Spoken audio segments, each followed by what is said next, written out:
adab seorang murid, seorang ikhwan terhadap ikhwan yang lain adalah berkumpul dengan ikhwan yang lain dan saling menguatkan. Artinya saling menguatkan tadi, satu bawa nur, satu ember, ini satu gelas, ini satu pokok, dikumpulkan jadi satu dalam satu majelis, maka pulang dari majelis itu dalam keadaan bersih. Kalau tidak demikian, kita sendiri saja di rumah merasa sudah pintar, sudah bisa, ya sedikit saja kadarnya. Tapi kalau kita berkumpul bertemu dengan ikhwan-ikhwan yang lain, insya Allah ini akan mempercepat tersingkapnya hijab-hijab yang ada di dalam hidup kita. Kalau kita ingin lebih mulia daripada malaikat, berarti perbanyak sholat. Maka orang-orang yang betul-betul mengenal Allah, orang-orang yang betul-betul sampai kepada Allah, itu selalu akan memperbanyak sholat.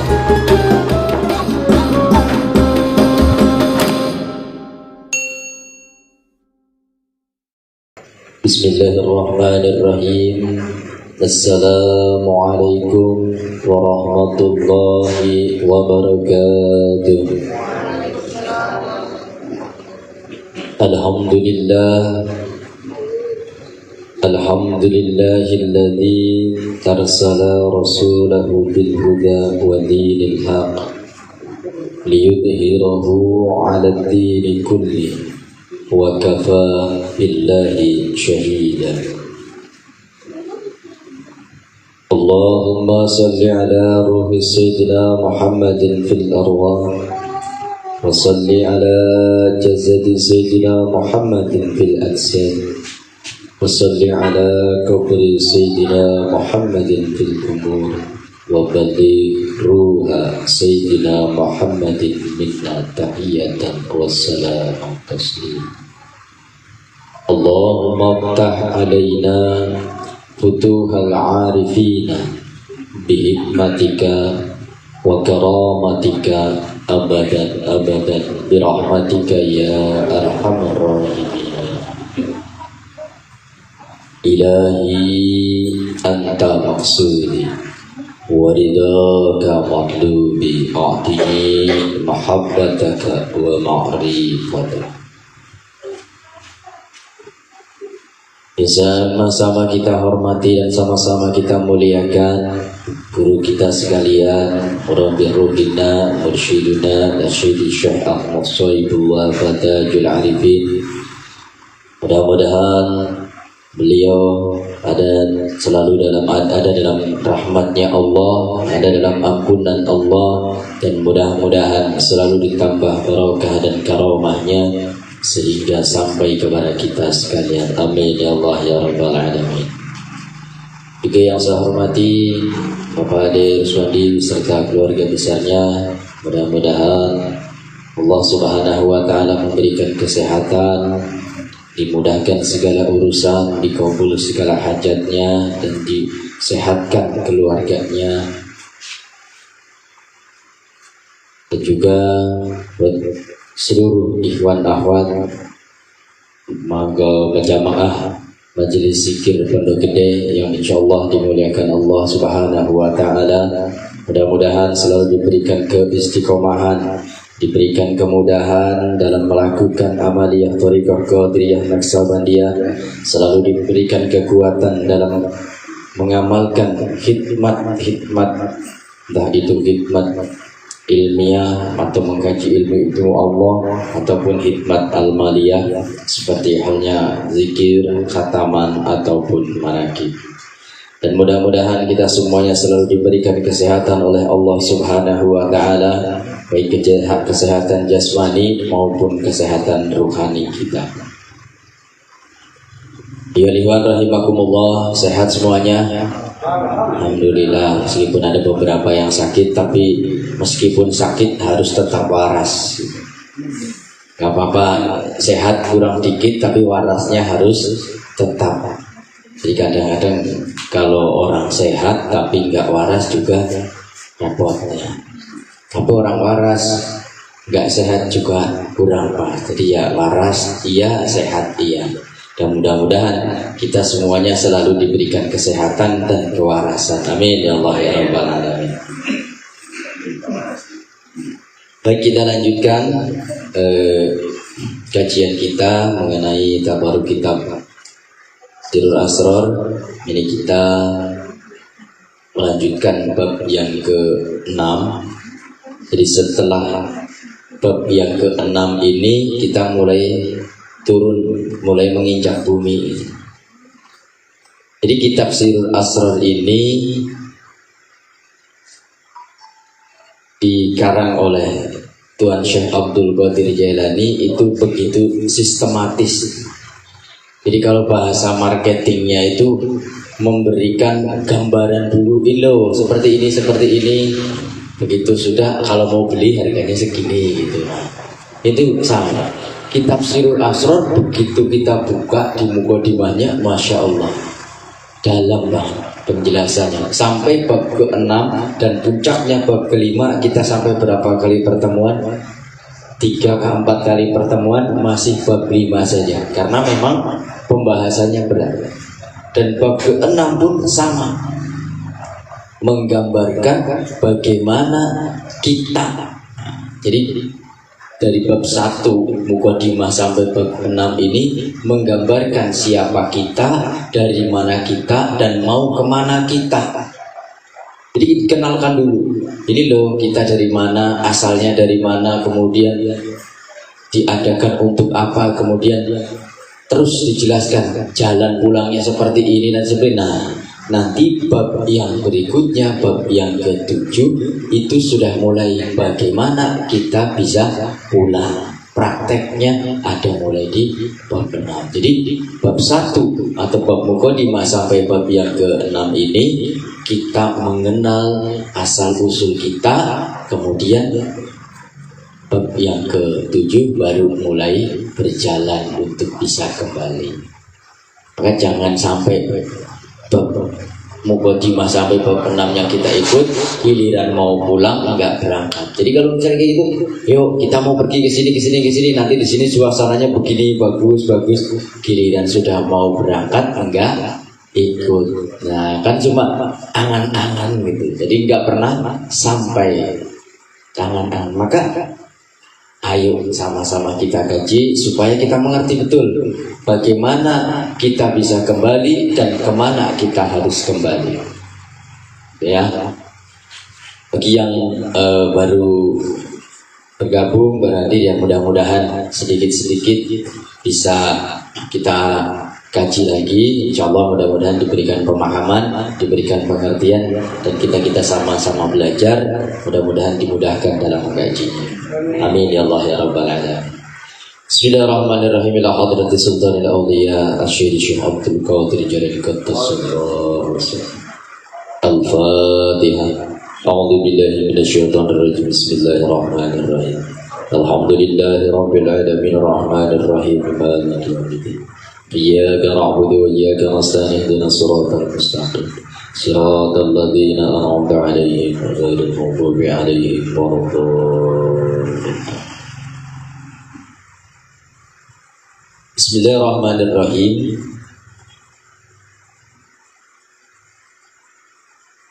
Aslus sadis fi bayani ahli tasawuf. Bab yang ke-6 yang menjelaskan tentang ahli tasawuf. Siapa ahli tasawuf? Kemarin kita sudah mengkaji sampai ke huruf ta. Kita lanjut. Kemarin huruf sod tapi baru setengah. Kita ulang sedikit. Wasadu tawi huruf sod iku minas sofai, yang berarti sofa atau penerang. Wahwa ala nau'ani. Jadi as-sofa itu penerang. Jadi kalau kita berjalan di jalan, lampu jalanan itu namanya penerang. Itu ada 2 macam. Sifaul qalbi, sofa'ul qalbi wa sofa'ul sirri. Yang pertama adalah penerang hati. Kemudian yang kedua adalah penerang sirri. Makanya kalau ada orang yang bingung, kadang-kadang disebut hatinya lagi gelap. Supaya hatinya tidak gelap, maka harus diberikan penerangan, pencerahan. Datang meminta nasihat, itu adalah satu pencerahan. Nah, pencerahan itu ada dua, pencerahan untuk qalbu kita dan pencerahan untuk sir kita. Apa yang dimaksud dengan pencerahan qalbu? Fasofa'ul qalbi ayyasfiya qalbahu minal qudratil basyariyah. Jadi terangnya qalbu orang yang ahli sufi minal qudratil basyariyah, daripada kudrat manusiawi. Artinya yang kemarin kita menjadi gelap karena banyak makan, karena banyak tidur, karena banyak sesuatu hal yang berkaitan dengan nafsu basariyah, itu supaya qalbunya bersih harus mulai dikurangi. Maka di dalam belajar thariqah ada yang disebut dengan riyadhah. Nah, tujuannya adalah untuk menerangi jiwa kita, untuk menerangi qalbu kita dengan apa? Dengan melatih, mengurangi kesenangan-kesenangan basyariyah. Kalau tidak kita latih, maka tidak akan bisa, terangnya itu tidak akan pernah terlihat. Maka ayo sedikit-sedikit mulai riyadhah. Waduh, berat Ustaz kalau mau riyadhah. Tidak usah memikirkan beratnya, tidak usah memikirkan riyadhah yang macam-macam. Harus ada yang riyadhah tidurnya di atas air, ada yang riyadhah tidurnya hanya diperbolehkan setelah isyraq, ada. Kita nggak usah yang macam-macam, nggak usah yang mikirin yang susah-susah dulu. Riyadhah yang ringan-ringan saja dulu. Kalau itu sudah bisa kita lakukan, baru naik lagi. Apa ya riyadhah yang ringan? Zikir jahar 165 setiap ba'da sholat, dilakukan secara kebiasaan, itu menjadi suatu riyadhah. Nah, setiap sholat sih, ini tentu riyadhah. Orang berpikir riyadhah tuh harus puasa, nggak boleh makan ini, nggak boleh makan itu, nggak boleh ketemu orang, harus ada dalam gua dan sebagainya. Terlalu berat bagi kita. Belum. Mulailah dari yang paling ringan, yaitu zikir 165 setiap ba'da sholat. Kalau itu bisa terus mulazamah, mudawamah dan istiqomah, maka ini riyadhah yang luar biasa. Nanti naik lagi khataman setiap pada maghrib dan isya, terus tanpa putus, itu pun riyadhah. Masih kurang, sudah bisa dilakukan, mau mandi malam jam 2 boleh. Terus minimum niatkan, tidak usah harus 40 hari. Niatkan mandi malam, saya mau niat mandi malam 3 hari. Nah, mandi malam 3 hari. Setelah mandi malam sholat selama 3 hari. Kalau ternyata 3 hari sudah bisa dilampaui, niatkan lagi, saya mau tambahkan jadi 7 hari. Nah, setelah 7 hari terselesaikan, tambahkan niat sampai 40 hari. Seandainya tidak sampai 40 hari ternyata batal, yang 3 hari dapat, yang 7 hari dapat. Jadi jangan niatkan langsung 40 hari, baru hari ke-15 batal, sementara tidak memiliki niat untuk riyadhah 3 hari 7 hari, maka harus ulang lagi dari nol. Jadi ada, kalau di TV kan ada titik aman gitu loh, kuis itu kan, titik aman pertama, titik aman kedua, begitu terus menjangkau sedikit, karena riyadhah itu adalah latihan. Kalau ujuk-ujuk langsung berat, nah ya kalau kuat, kalau nggak kuat oleh malah repot. Maka sedikit-sedikit. Kita dalam belajar itu tidak harus langsung blok, tapi bertahap. Kuat naik,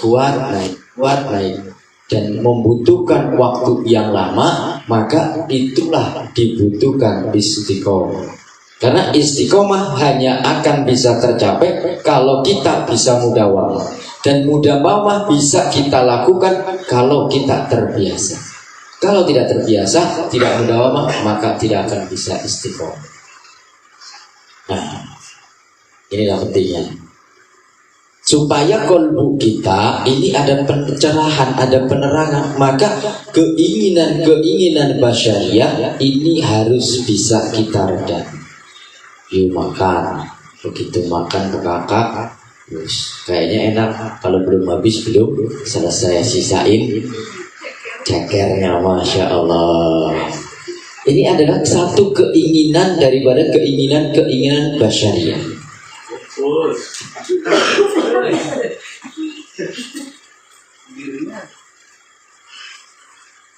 Masalu alaqati allati tahsulu fil qalbi fi kasratil akli, ya kan?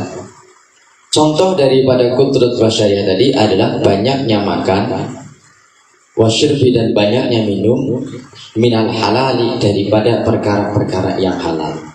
Walaupun halal, makanannya halal, tapi kalau mengikuti nafsu basyariah itu harus dikurangi. Wa kasratul kalami dan banyak bicara, romi, ngomong aja, dikit-dikit diomong, dikit-dikit di komen. Nah itu pun perlu kita kurangi. Ada orang lewat di komen, ada orang ini di komen, semua terus di komen. Nah ini menjadikan satu yang menutup kolbu kita. Kolbunya jadi keras dari situ biasanya. Dikit-dikit ada orang beli kulkas tuh dari mana, beli ini, terus jadi komen. Itu bukan hanya itu, tapi menjadikan hati kita itu gelap, menjadikan hati kita keras sehingga kita tidak bisa bersyukur, tidak bisa melihat atas nikmat-nikmat Allah yang diberikan kepada kita. Karena yang dilihat hanya hal yang seperti itu, nafsu-nafsu basyariah, keinginan basyariah. Maka suratin naumi dan banyak tidur mulu.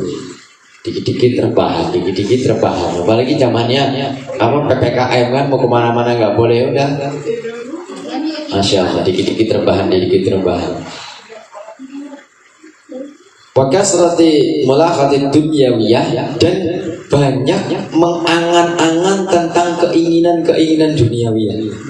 Wah, pingin itu, punya rencana, pingin beli, punya duit 1 miliar, nanti yang 300 juta buat beli apa, yang ini buat beli apa. Nah,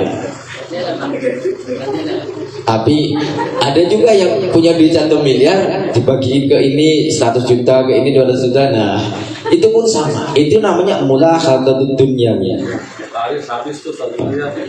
Udah habis, yang 1 miliar udah habis ya. Masya Allah. Ini bagian daripada keinginan basyariah. Maka ini yang harus kita kurangi. Sedikit-sedikit kita pasrahkan semuanya kepada Allah. Kita fokuskan, isi kalbu kita dengan ingat kepada Allah. Dan juga seperti mislu hubbi ziyadatil kasbi, seperti hanya cintanya untuk menambah pekerjaan. Jadi sudah punya pekerjaan ini, pingin tambah ini, pingin buka pingin buka itu, yang semuanya adalah untuk kepentingan dunia. Tapi bukan berarti kita terus nggak boleh kerja, bukan terus kita leha-leha nggak kerja, bukan. Tapi dalam kita mencari kehidupan dunia itu diniatkan untuk bermanfaat. Jadi kita mau membuat ini, membuat itu, kita niatkan bahwa kita untuk menopang, untuk melengkapi khidmat kita, untuk memberikan kemudahan dalam majelis, kemudahan dalam kita hadir ke pengajian atau kajian ilmu, atau hadir manakib atau dikir khataman, butuh ini, butuh itu, maka niatkan untuk itu dalam thalabud dunya. Maka ketika kita thalabud dunya dengan niat untuk berkhidmat, maka insya Allah apa yang kita hasilkan, apa yang kita lakukan menjadi pahala, menjadi jalan untuk mendekat kepada Allah. Jadi orang tasawuf, orang belajar sufi itu bukan berarti harus miskin pakai pakaian compang-camping, bukan. Pakai jas, pakai peci, ganteng, itu pun maksudnya. Jadi kalau kata pengasabah, cukup kalbunya saja yang sufi, pakaiannya tidak usah. Wa ziyadatul mahabbatil auladi, dan kecintaan terhadap anak, wa ahlihi dan keluarganya, wa nahfi dzalika, dan yang sepadan dengan yang demikian tadi, minal munahi nafsaniyah, daripada hal-hal yang mencegah kita yang bersifat hawa nafsu. Maka inilah kita sebagai pengamal, sebagai ahli tasawuf, ketika orang yang sudah bisa membersihkan dirinya dari menghindari, mengurangi perkara-perkara yang demikian tadi, itu baru disebut orang yang belajar tasawuf dan mencapai maqamat shalah. Wa tasfiyatul qalbi, nah ini yang menjadi kuncinya ini. Wa tasfiyatul qalbi min hadhihi qudrati la tahsulu ila bi mulazamati dzikrillah ta'ala. Dan membersihkan qalbu dari keadaan kudrat kita sebagai basyariyah tadi itu la tahsulu ila bi mulazamati dzikrillah, tidak akan pernah berhasil kecuali dengan membiasakan diri kita untuk berzikir kepada Allah. Nah, bukan di sini tidak disyaratkan sampai ke istiqomah, tapi hanya mulazamah, membiasakan. Maka kita sudah diperintahkan, diajarkan oleh guru kita, diberikan tuntunan oleh guru kita untuk membiasakan zikir setiap habis sholat 165. Jadi bukan hanya sekedar harus begini, tapi sudah diberikan, ini loh alatnya, inilah untuk membersihkan, inilah untuk menerangkan qalbu kita. Maka lakukan zikrullah sebanyak apa yang guru kita tuntunkan. Setiap kali habis sholat minimum 165 kali. Pun dalam berzikir jangan dirubah-rubah, jangan merasa kita bisa, merasa kita tahu, terus tata cara zikirnya kita modif. Jadi begitu beli motor dari dealer, ada spionnya kanan kiri, knalpotnya udah dibetal bener, sudah dipitung, begitu turun dimodif, ketemu sama polisi langsung ditangkap. Pun zikir, begitu kita ditalkin zikir oleh guru kita, baik secara langsung ataupun melalui para wakil-wakil, perhatikan betul-betul dan jangan modif ataupun ditambah-tambahnya ataupun dibikin-bikin biar kerenan dikit atau biar ini biar itu, tidak usah. Karena zikir yang diajarkan oleh guru kita itu sudah terukur, sudah terbukti dan sudah dilegalkan. Siapa yang melegalkan? Siapa yang melegalkan? Allah Subhanahu wa ta'ala di dalam Al-Quran. Guru kita hanya mengikuti. Maka ini tata cara zikir yang diberikan oleh guru kita itu bukan rekayasa, tapi atas perintah Allah. Maka ketika kita berzikir, perhatikan betul-betul. Nanti di bab berikutnya nih ada syarat zikir. Syarat untuk berzikir supaya zikirnya itu mengena, supaya zikirnya itu tepat sasaran, supaya zikirnya bisa menjadikan penerang di dalam kalbu kita, ada 3 syarat yang harus kita penuhi. Yang pertama, biwudu intami, dengan wudu yang sempurna. Bagaimana wudu yang sempurna? Wudu secara zahir dan wudu secara batin. Wudu secara zahir ada kita wudu menggunakan air, basuh muka, basuh tangan, telinga, kaki sampai mata kaki. Ini wudu secara zahir, wudu secara syariat, wudu secara ilmu fikih. Kita lakukan wudu. Bagaimana wudu secara tasawuf, wudu secara maknanya? Wudu, ketika kita mengambil air wudu, ada beberapa syarat yang harus kita penuhi. Yang pertama, airnya harus bersih, belum pernah disentuh, atau air hujan, atau air dari laut, atau air yang minimum air yang mencapai 2 kolam. Dua kolah yang kira-kira kalau diukur minimum 70 cm, 70 kali 70 berarti 70 kubik ya, 0,7 kubik kali 2, kira-kira itu 2 kolah. Jadi kalau kurang dari itu, begitu kita pakai berarti air itu sudah mustakmal. Nah, yang paling enak, yang paling gampang di zaman sekarang tinggal buka keran, airnya ngocor, itu kita gunakan untuk wudhu insyaallah. Begitupun kita berwudhu secara rohani itu membutuhkan alat pembersih yang bisa mencapai ukuran tertentu atau mencapai 2 kolah air tadi. Dengan apa? Setiap kita di dalam kolbu kita masing-masing ada kebersihan kolbunya. Sekotor-kotornya kolbu seseorang pasti ada bersih. Tapi sebersih-bersihnya kolbu seseorang pasti ada kotorannya. Maka satu orang punya tingkat kebersihan, misalkan 1 botol atau 1 gelas, satu orang 1 gelas, datang lagi 1 botol, datang lagi 1 ember, datang lagi 1 pokor. Tingkat kebersihannya, tingkat kecerahan kolbunya atau yang disebut dengan nur yang ada di kolbunya. Satu orang bawa masing-masing 1 ember, berkumpul bersama-sama, jadilah 2 kolah.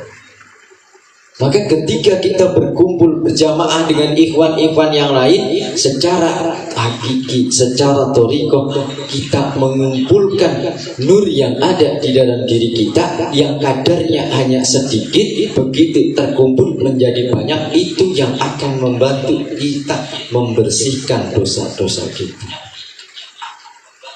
Jadi wudhu secara syar'i, wudhu secara thariqah. Ada kita membersihkan kolbu kita dengan berkumpul dengan ikhwan-ikhwan yang lain. Maka di dalam kitab Tanwirul Qulub disebutkan satu adab seorang murid, seorang ikhwan terhadap ikhwan yang lain adalah berkumpul dengan ikhwan yang lain dan saling menguatkan. Artinya saling menguatkan tadi, satu bawa nur 1 ember, ini 1 gelas, ini 1 pokok, dikumpulkan jadi satu dalam satu majelis, maka pulang dari majelis itu dalam keadaan bersih. Kalau tidak demikian, kita sendiri saja di rumah merasa sudah pintar, sudah bisa, ya sedikit saja kadarnya. Tapi kalau kita berkumpul bertemu dengan ikhwan-ikhwan yang lain, insya Allah ini akan mempercepat tersikapnya hijab-hijab yang ada di dalam kolbu kita. Tidak usah takut, tidak usah ragu, oh saya masih kotor begini-begini. Semuanya pasti, sebersih-bersihnya orang pasti ada kotornya, tapi sekotor-kotornya orang pasti ada kebersihan, walaupun sedikit, walaupun itu diingkari.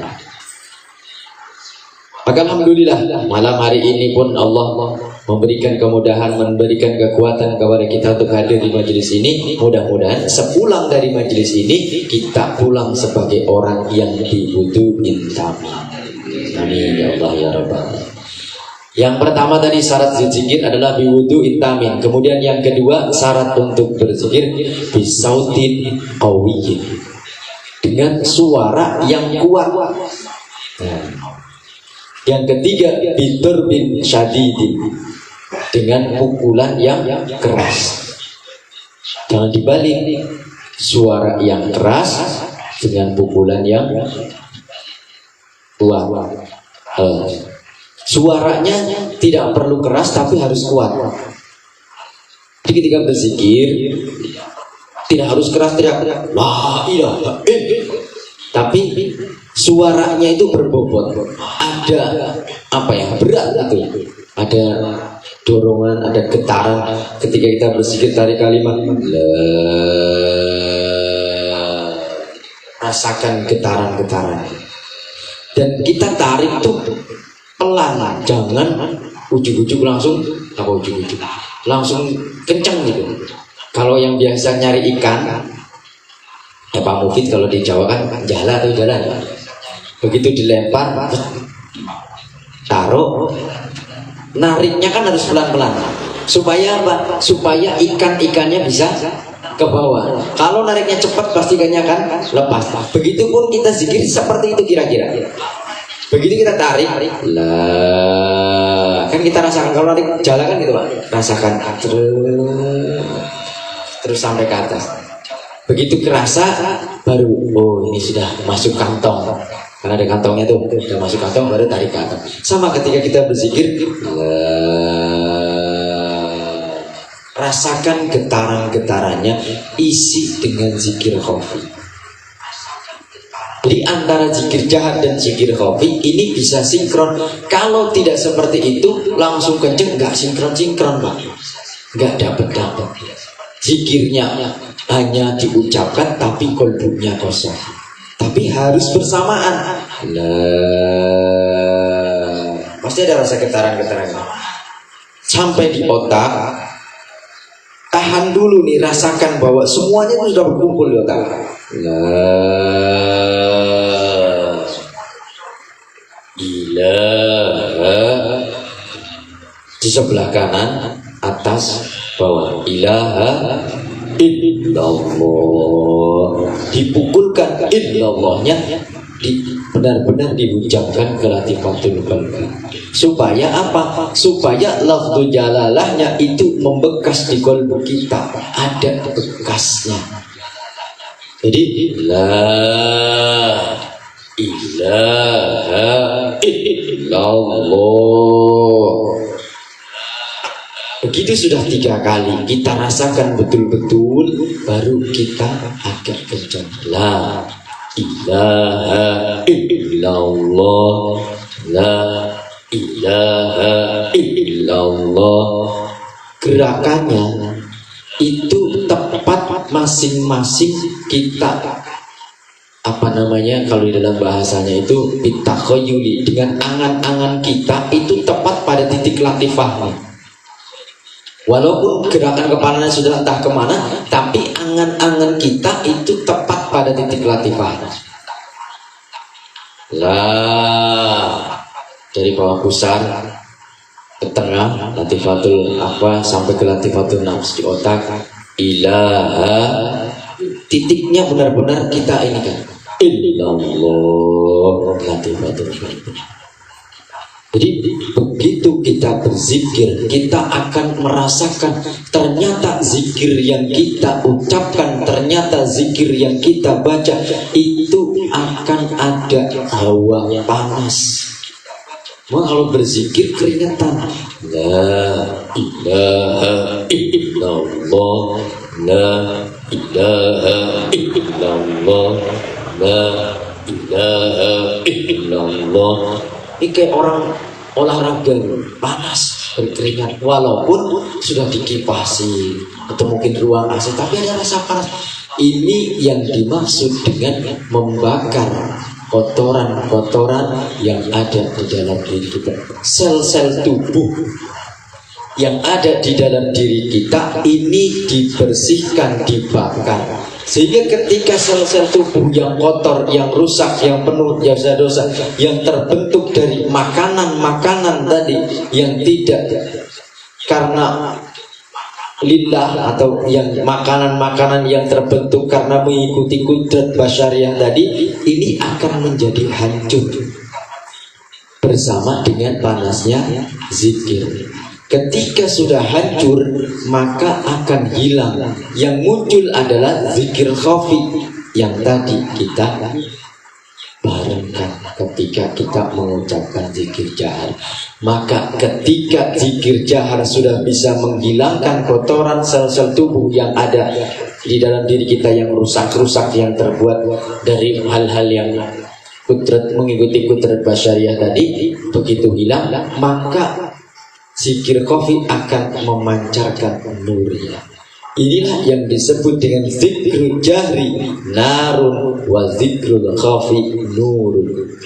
Zikir jahar adalah untuk membakar kotoran-kotoran, hijab-hijab, dan zikir khafinya yang akan memancarkan nur jamalnya. Maka untuk bisa seperti itu harus bisa dibersihkan. Dan kebersihan qalbu itu tidak akan pernah bisa hasil kecuali illa bi mulazamati zikrillah. Tapi ada syaratnya. Zikir yang diucapkan itu ditalkini dengan mendapatkan talqin zikir dari ahlinya talqin. Jahron, ada kalanya zikir jahar, wasiron fil jahran fil ibtidai, di dalam mengawali ila ayyabluha maqamal haqiqah, sampai kepada maqam hakikat, yaitu zikir khafi. Jadi kalau kita masih susah zikir khafi, masih berat zikir khafi, dikit-dikit lupa, susah ingatnya susah, perbanyak zikir jahar. Karena zikir jahar ini yang akan menimbulkan bekas, yang akan menghidupkan kalbu kita dengan zikir khafi. Jadi ketika kita mengucapkan kalimat la ilaha illallah, lafzu jalalahnya kita hujamkan ke dalam kalbu kita, maka akan menjadi bekas, akan menjadi hidup kalbu kita. Kalau tidak seperti itu, maka akan sulit bagi kita untuk bisa menghidupkan hati. Kama qala Allah Ta'ala, innamal mu'minuna alladzi idza dzukirallahu wajilat qulubuhum. Sesungguhnya orang-orang mukmin yaitu orang-orang yang ketika disebut asma Allah maka hatinya akan bergetar. Kenapa? Tadi begitu kita menyebut kalimat la ilaha illallah, kalbunya mengikuti zikir khafi, maka getaran-getaran itu akan kita rasakan. Ayat khasyiatul qulubihim, artinya khusyuk, takut kepada Allah. Wa khasyiatu la takunu ila ba'da intibahil qalbi minan naumil ghaflati wa tasqilihi. Dan takutnya hati itu tidak akan pernah hasil kecuali setelah terjaganya, sadarnya qalbi minan naumil ghaflati wa tasqilihi, bangun dari tidur karena kelupaan dengan membersihkannya. Kita nih Pak, sebelum ditalkin, ada yang baru talkin dalam ulang semua ya. Yang baru-baru talkin itu biasanya masih ingat, kalau yang sudah lama mungkin sudah lupa. Begitu mendapatkan talkin zikir, kok saya dikit-dikit lupa ya, kok saya lupa terus ya, susah kalau mau ingat ya. Kenapa kok bisa seperti itu? Karena sebelumnya dia tidak sadar kalau dia itu lupa. Begitu disadarkan dengan mendapatkan talqin zikir, maka dikit lupa. Artinya apa? Dia sadar kalau dia lupa. Sebelumnya nggak pernah mengeluh, saya dikit-dikit lupa. Padahal lupa terus. Maka talqin zikir ini seperti halnya kita dibangunkan dari tidur. Yang tadinya lupa, tidak sadar kalau itu lupa, kemudian dibangunkan, diingatkan, maka sadar kalau selama ini lupa.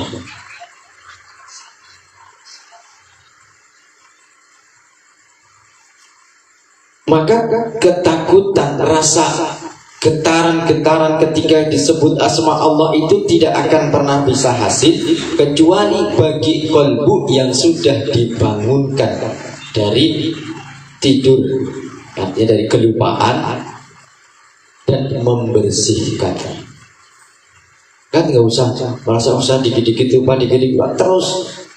Berarti kalau merasa banyak lupa, berarti sadar kalau itu lupa. Yang repot lupa tapi nggak merasa kalau itu lupa, karena nggak akan pernah ingat. Ya mau yang diingat orang lupa. Dan lupa kalau dia lupa. Wa yashkiya fihi suratul ghaibi minal khairi wasyarri. Dan dengan adanya kesadaran tadi, maka akan menjadikan satu gambaran bahwa oh ternyata sesuatu yang kita ingat ini lupa. maka akan menjadikan satu keingatan yang akan menimbulkan satu kebaikan dan sadar mana yang buruk. Kita tadi sadar kalau lupa, sadar kalau lupa itu adalah satu kebaikan. Maka di dalam syair disebutkan al-alimu yang khusyuk wal arifu yaskiru. Orang-orang alim, orang-orang yang berilmu itu akan selalu memahat, menulis, menggambarkan. Tapi orang-orang yang arif itu justru akan membersihkan. Artinya orang-orang arif itu selalu membersihkan kalbunya, amal-amalnya selalu dihilangkan. Bukan berarti tidak dilakukan, dihilangkan dalam maksud begitu mengamalkan dia berusaha untuk melupakan. Supaya apa? Supaya tidak tergambar, supaya tidak ada bekas, supaya jadi ikhlas. Ini orang-orang arif. Tapi kalau orang-orang yang alim hanya mengandalkan ilmu, punya ilmu ini terus diingat, bisa ini terus maka hati-hati. Ilmu yang tidak dibarengi dengan amal itu akan berbahaya. Tapi amal yang tidak dibarengi dengan ilmu pun tidak bermanfaat. Maka keduanya harus kita belajar. Ya amal, ya ilmu, ya ilmu, ya amal. Ilmu amaliyah, amal ilmiyah. Itu wasofa'ul qalbi. Kemudian wasofa'ul sirri. Adapun membersihkan sir atau bersinarnya sir, iku al-ijtinabu anil mulah khadati ma siwallah. Nah ini yang lebih berat lagi. Yang dimaksud dengan membersihkan sir itu adalah menghindari, menjauhi daripada menghayal, membayangkan sesuatu apapun selain daripada Allah. Tidak memperhatikan sesuatu apapun selain daripada Allah. Tadi makan, minum, kemudian memikirkan duniawiyah, itu tidak akan, kan kalau di manakib itu tidak akan pernah makan kalau itu bukan karena Allah. Manakib keberapa itu? Ketika Tuhan saya mendapatkan sepotong, sudah 3 hari, 4 hari tidak makan, ada kue, kemudian beliau akan makan buah itu, tapi begitu akan dimakan, beliau langsung teringat bahwa itu adalah keinginan-keinginan basyariah. Bukan berarti beliau tidak pernah makan, tapi makannya beliau adalah diniatkan untuk ibadah kepada Allah.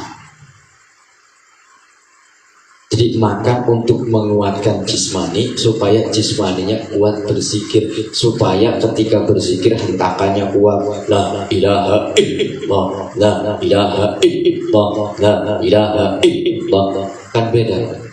Zikir sebelum makan pekakak, la ilaha illallah, la ilaha illallah. Begitu sudah makan pekakak kuat, la ilaha illallah. Berarti kan pukulannya kuat. Kalau orang yang mau mecahin batu pakai palu yang kecil-kecil, ting, ting. Tapi kalau palunya besar, butuh tenaga yang besar supaya kuat mengangkat palunya. Maka ini tadi, ketika kita makan, minum dan memberikan kebutuhan-kebutuhan basyariah, itu niatnya adalah untuk menopang, menguatkan ibadah kepada Allah. Kalau kita seharian 2 hari nggak makan, sholat pun lihatnya bintang. Begitu sujud, kemudian begitu ruku, kemudian iktidal, udah ketemu bintang, udah repot. Karena apa? Kurang asupan jasmani. Maka ini perlu, tapi diniatkan untuk ibadah kepada Allah. Jadi orang-orang yang membersihkan sirnya itu akan menghindari, memperhatikan segala sesuatu apapun kecuali Allah. Jadi seluruh aktivitasnya, seluruh kegiatannya itu selalu disandarkan kepada Allah. Inilah yang disebut dengan hilang dalam terang. nyumput dinu daan. Kalau bahasa kerennya itu fana fillah.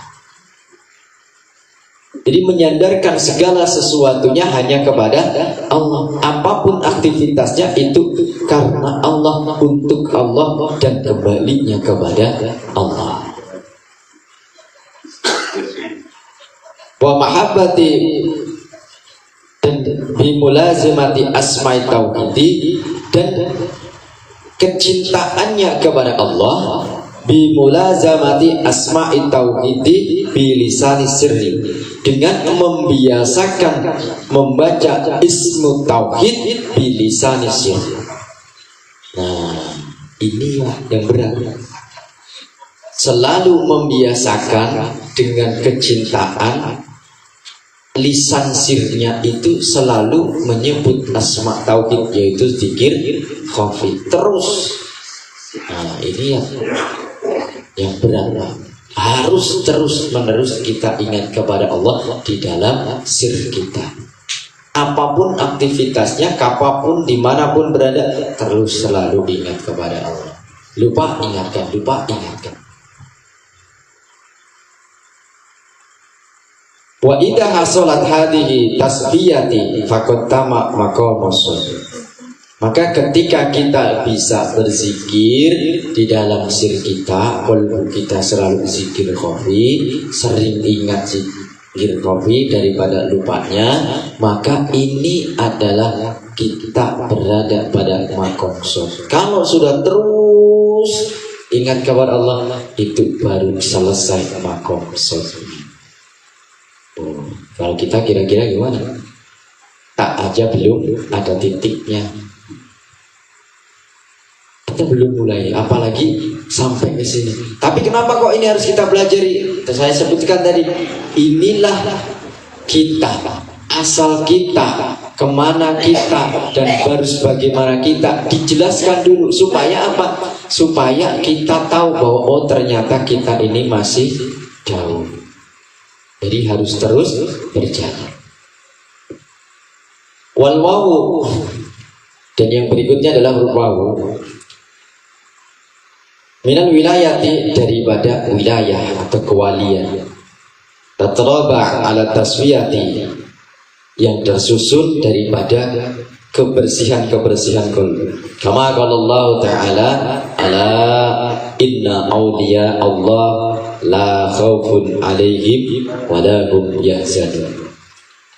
Ingatlah bahwasanya para kekasih-kekasih Allah tidak ada ketakutan bagi mereka dan tidak ada kesedihan bagi mereka.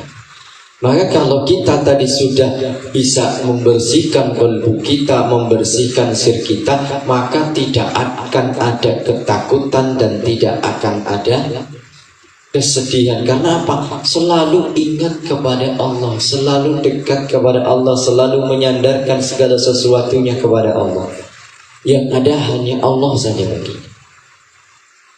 Wa kafa billahi syahid, cukup baginya Allah yang menyaksikan. Yang dilihat itu hanya Allah saja semua. Nah, masih jauh banget ya Pak. Jangan. Maka ini jangan merasa kita sudah sampai tapi belum kemana-mana. Wa natijatul wilayati an yatakhalaqa bi ahlakillahi ta'ala. Nah, ini Pak. Dan buahnya daripada wilayah tadi, buahnya daripada kita mengamalkan zikir terus mulazimah, zikrullah mulazimah asma tauhid, itu adalah yata'allaqa bi ahlakillah, berakhlak dengan akhlaknya Allah. Jadi kadang ada orang yang mengaku belajar ilmu tasawuf, orang yang mengaku belajar ilmu thariqah, orang yang mengaku sudah ma'rifat, sudah sampai kepada Allah, tapi akhlaknya belum betul, berarti orang itu bohong. Ketika ada orang yang mengaku-ngaku sudah bertemu dengan Tuhan, orang mengaku-ngaku sudah bisa ini bisa itu karena dekatnya dengan Allah, tapi tapi tidak pernah sholat, suka mencaci maki orang, suka mengumpat orang, suka memprovokasi orang, berarti itu ahli khawarij. Karena orang yang sudah bisa membersihkan kalbunya, yang sudah dekat dengan Allah, yang sudah cinta kepada Allah, itu yatahlaku bi ahlakillah, berakhlak, berperilaku dengan akhlaknya Allah. Apa akhlaknya Allah? Al-Qur'anul Karim. Maka ketika Sayyidina Sayyidina Aisyah ditanya oleh para sahabat bagaimana akhlak Rasulullah, karena khuluquhul Qur'an, akhlaknya Rasulullah SAW adalah Al-Qur'an. Maka kalau kita mau melihat orang ini betul sudah makrifat kepada Allah, orang ini betul sudah sampai kepada Allah atau belum, kita lihat akhlaknya. Kalau akhlaknya sesuai dengan Al-Quran, maka kita bisa mengatakan orang itu betul. Tapi kalau akhlaknya ada masih asal, nah itu berarti wah. Contoh yang mudah aja, orang minum nih, paling enak lah minum. Orang minum, kalau orang minum yang sesuai dengan akhlaknya Al-Quran, sesuai dengan tuntunan, sesuai dengan syariat, pasti minumnya pakai tangan kanan. Mau minum Bismillahirrahmanirrahim. Alhamdulillah. Dua kali Alhamdulillah. Bismillah. Alhamdulillah. Beda kalau orang yang gak punya akhlak, minumnya tangan kiri, minumnya ke sapi. Nah, ini. Jadi hal-hal yang kecil itu akan membuktikan bahwa orang itu sudah betul-betul mengenal Allah, orang itu sudah berakhlak dengan akhlaknya Allah, atau hanya mengaku-ngaku. Kalau hanya mengaku-ngaku, usaha sudah sampai kepada Allah, usaha belajar ilmu tasawuf begini-begini. Ada pula belajar ilmu tasawuf, katanya kalau udah sampai kepada Allah nggak usah sholat. Itu bukan belajar tasawuf namanya, tapi belajar tara'um. Orang yang belajar tasawuf, orang yang sampai kepada Allah, orang yang dekat kepada Allah, itu justru akan semakin banyak melakukan sholat. Karena apa? Ketika sholat dia akan berhadapan dengan Allah, bercakap-cakap dengan Allah, dekat dengan Allah. Bahkan akrabu ma yakunul abdu sajid, sedekat-dekatnya perkara yang ada bagi seorang hamba itu adalah ketika dia sedang bersujud. Maka fa'aksiru doa, perbanyaklah doa ketika sujud. Maka kalau sholat, minimum sujud yang paling terakhir itu dilamain dikit. Kenapa? Itu tempat waktu ketika doa itu mustajab. Jadi kita sujud terakhir, tundukkan kepalanya agak lama, tapi jangan terus digesek-gesek ini kan. Sujudnya yang itu jangan digesek-gesek. Supaya apa? Supaya hati kita tenang, tumak-ninah betul-betul. Ketika sudah tumak-ninah betul-betul, berdoa mohon kepada Allah. Di situ ada tempat dan waktu mustajab. Maka sholat ini adalah dekat dengan Allah. Sampainya kita kepada Allah ya pada saat sholat. Maka sholat ini hampir kata-katanya itu sama. Ini tidak dipelajari lah itu apa rahasia sholat. Jadi sholat ini adalah sebenarnya bukan amaliyah kita, tapi sholat ini adalah amaliyah para malaikat.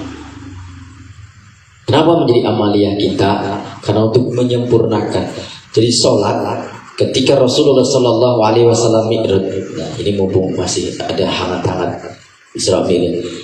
Sholat itu ketika Rasulullah SAW pada malam mi'raj diangkat diperjalankan untuk menghadap Allah, itu Rasulullah diperlihatkan bermacam-macam kejadian yang belum pernah terlihat sebelumnya. Di antaranya adalah Rasulullah SAW melihat malaikat yang berjajar bersop-sop di langit yang pertama. Semua malaikat itu melakukan pekerjaan yang sama, kompak, dan itu saja pekerjaannya, yaitu berdiri takbiratul ihram. Tidak ada yang sujud, tidak ada yang ruku, tidak ada yang sujud ataupun duduk. Semua hanya takbiratul ihram. Karena apa? Malaikat di langit pertama hanya diperintahkan untuk berdiri dan takbiratul ihram saja. Tidak diperintahkan untuk sujud, tidak diperintahkan untuk ruku. Kemudian naik ke langit yang kedua, baru diperlihatkan hamparan malaikat, sop-sop malaikat yang semuanya sujud, ruku semuanya. Tidak ada yang berdiri, tidak ada yang sujud, ruku semuanya. Naik lagi, kemudian melihat malaikat yang sujud semuanya, i'tidal semuanya, semua i'tidal, tidak ada yang sujud dan sebagainya. Pun begitu naik, semuanya sujud. Pun begitu naik lagi, semuanya duduk di antara dua sujud sampai langit yang ketujuh. Maka di dalam sholat ada rukun-rukunnya. Ada 3 macam. Ada rukun qalbi, rukun fi'li, dan rukun qauli. Rukun qalbi 1, rukun fi'li ada 7, dan rukun qauli ada 5. Maka ini pekerjaan yang ada di dalam rukun fi'li ini adalah pekerjaan malaikat di masing-masing langit. Jadi sholat ini adalah pekerjaan malaikat masing-masing saf di langit itu, masing-masing mereka hanya melakukan satu gerakan saja. Tapi kita diberikan tuntunan sholat dengan merangkum semua pekerjaan malaikat tadi. Takbiratul ihram kita lakukan, ruku kita lakukan, i'tidal kita lakukan, sujud kita lakukan, duduk antara sujud kita lakukan. Maka ketika kita sholat ini kita lebih mulia daripada malaikat, lebih utama daripada malaikat. Kenapa? Kita yang diberi nafsu bisa melakukan pekerjaan malaikat yang masing-masing dari seluruh malaikat-malaikat yang diperlihatkan oleh Allah Subhanahu wa taala pada malam Mi'raj kita lakukan. Bukan hanya sekedar sujud, bukan hanya sekedar ruku ataupun hanya sekedar takbiratul ihram. Tapi seluruh pekerjaan malaikat itu kita lakukan. Kalau kita ingin lebih mulia daripada malaikat, berarti perbanyak sholat. Maka orang-orang yang betul-betul mengenal Allah, orang-orang yang betul-betul sampai kepada Allah, itu selalu akan memperbanyak sholat. Maka di Suryalaya, pondok pesantren Suryalaya, belajar ilmu thariqah, belajar ilmu tasawuf, yang dikedepankan adalah sholat. Sholatnya ada berapa? 50. Dari mulai malam sampai pagi, sampai siang, sampai malam lagi sholat. Bahkan ada yang sampai 100 rakaat. Ada yang kemarin kita sholat Rajab, besok lagi malam 27 kita sholat Rajab. Banyak nih sholat, padahal katanya belajar tasawuf, tapi sholat. Kenapa? Karena memang puncak daripada mengenal Allah itu ada pada sholat. Ini luar biasa. Jadi kebersihan hati kita, ketika kita bisa melihat nikmatnya Allah, ketika kita bisa melihat kebesaran-kebesaran Allah, maka kita akan bersyukur, kita akan bersujud kepada Allah, ingat kepada Allah dengan cara sholat. Maka buah daripada kita mengamalkan ilmu tasawuf dan sampai pada makom wawu, maka kita akan melakukan tingkah laku akhlak sesuai dengan akhlaknya Allah. Kama kala Rasulullah sallallahu alaihi wasallam, takhallaqu bi akhlakillah, berakhlaklah kalian semuanya dengan akhlaknya Allah. Maka kita harus, Allah bersifat Rahman, Rahim, kita pun harus bisa mengikuti.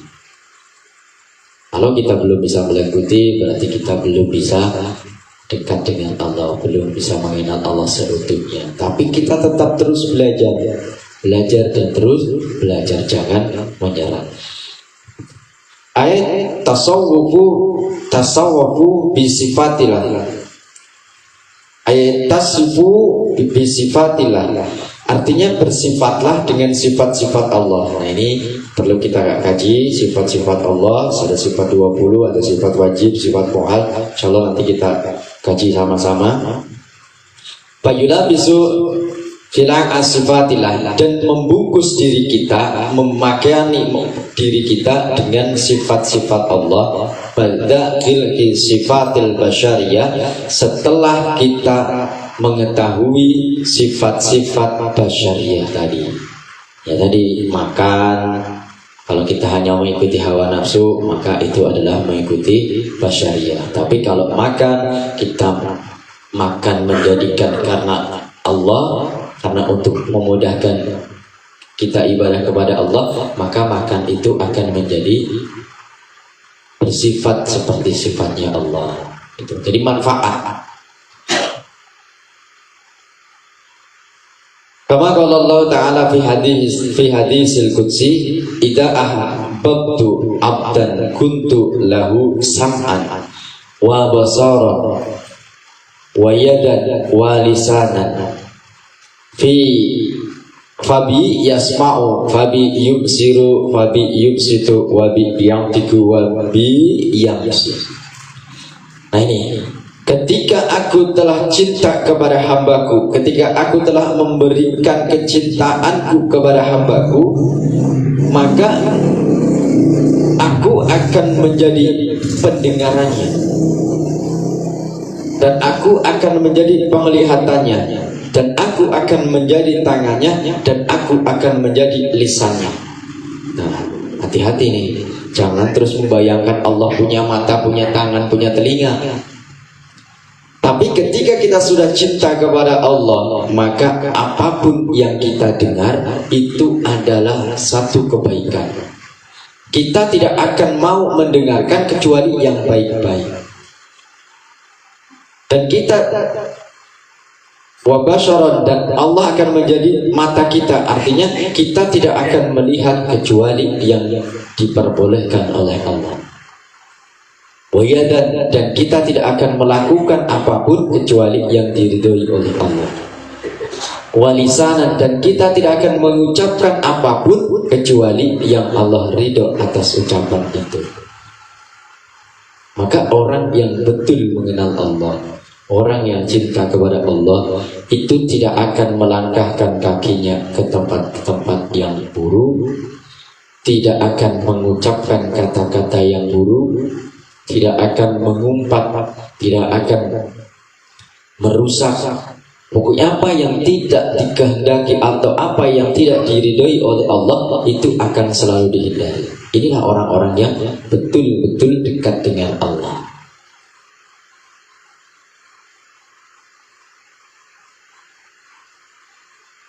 Fadadhabu mimma siwallah, maka ketika kita sudah betul-betul bisa menjadikan Allah pendengaran, menjadikan Allah sebagai mata dan tangan dan lisan kita, maka akan hilanglah segala sesuatu perkara selain daripada Allah. Kama qala Allah Ta'ala, kul wa kul ja'al haqqu wa zahaqal batil. Katakanlah, ketika telah datang kebenaran, maka kebatilan itu akan pergi dengan sendirinya. Fahasola, maka ketika kita sudah bisa seperti itu, fahasola maqamul wawi, maka akan hasil apa yang disebut dengan maqam wawi. Inilah ahli tasawuf. Jadi kita sekarang bisa membedakan mana orang-orang yang betul-betul ahli tasawuf atau orang-orang yang hanya ahli tarawuf. Orang-orang ahli tasawuf itu pasti akan berakhlak dengan akhlaknya Allah, selalu menjaga kebersihan dirinya, selalu bersikap sebaik mungkin dan tidak akan pernah melakukan hal-hal yang tidak diridhai oleh Allah Subhanahu wa taala. Jadi kalau ada orang yang ngaku-ngaku, oh ini begini bisa begini bisa begitu, nah, sudah bisa membaca ini ahli betul-betul ahli tasawuf atau hanya ahli khawarij, betul-betul mengenal Allah atau hanya mengaku. Gitu ya. Mudah-mudahan manfaat apa yang saya sampaikan. Insyaallah besok kita lanjutkan lagi bab yang ke-6 ini. Kemudian kita lanjutkan untuk bab yang berikutnya. Insyaallah hari Sabtu kita manakib. Mudah-mudahan diberikan kesehatan, diberikan kekuatan sehingga kita bisa tetap berkhidmat melakukan amaliyah manakib yang kita lakukan rutin setiap bulan. Mungkin itu yang saya sampaikan. Selebihnya kalau ada pertanyaan dipersilakan untuk ke majelis kita tutup dulu. Billahi taufiq wal hidayah. Wassalamualaikum warahmatullahi wabarakatuh.